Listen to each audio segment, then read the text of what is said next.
Sir, how do you know that the person you are with is the right person for you? Whoa, popular, eh? It once happened.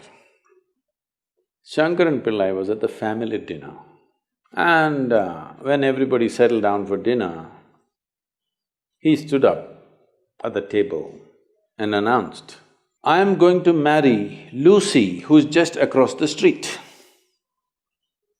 I hope that's not the name. No, it is. Then the father said, "What? You going to marry Lucy? She has nothing. She's like a tramp. You're going to marry that Lucy?" Mother said, "What? You're going to marry that Lucy?" The uncles always pitch in these kind of matters, you know. Uncle said, "What? You're going to marry that Lucy? Have you seen her hair? It looks fake." The aunt, "What? You're going to marry Lucy? She's always painted. You're going to marry that painted woman?"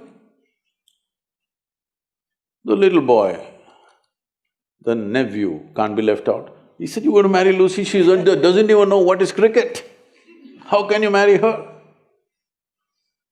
Shankaran Pillai stood his ground and said, "Yes, I'm going to marry Lucy." Everybody asked in one voice, "Why?" He said, "Because she has no family." There are no many opinions to battle with. So, who is the right person? I don't want to take away all the romance from your life. But let me tell you this, there is no right person on this planet. If you put your heart into something, something may become wonderful. Is it the right thing? There's no right thing. Nobody ever found the right person anywhere, okay? If you get into that kind of unrealistic mindset, "I have found the right person," oh, you will be soon disappointed. You must understand, there is no right person. First thing is to see whether I am the right person. Yes, am I the right person? And there are no right people on this planet. If you understand, you have your nonsense, they have their nonsense, we can adjust nonsense. Go on.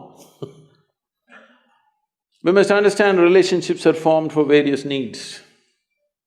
There are physical needs, there are psychological needs, there are emotional needs, there may be social needs, there may be financial needs, various kinds of needs.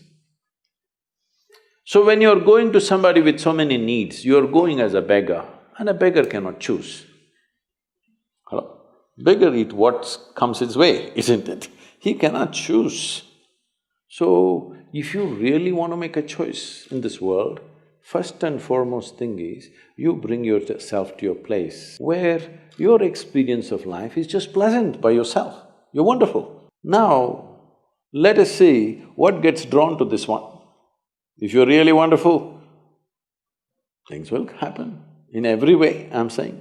In terms of career, in terms of marriage, in terms of relationships, the best will happen to you because you made yourself like this. Instead of trying to work on somebody and fix them, if you work upon yourself and make you so wonderful that everybody wants to be with you, then there is a choice.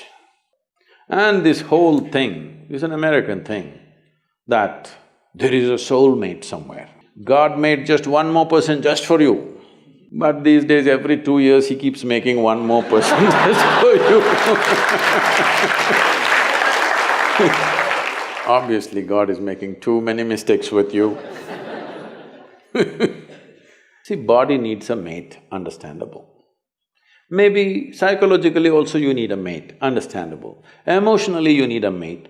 A soul cannot need a mate. So soul doesn't need a mate, nor was some person made perfectly for you, okay? This creation makes all kinds of unique idiots. If you understand you are one kind of idiot and the others are different kind, you will understand their nonsense because you know you got your stuff. If you think you're perfect and God has chosen you and He's made another person perfect somewhere else, you're heading for a disaster, okay? There's no such thing. Even, people today, after 5,000 years, people are still adulating and worshipping Krishna as the greatest lover, but his wives are dead unhappy with the guy. Yes.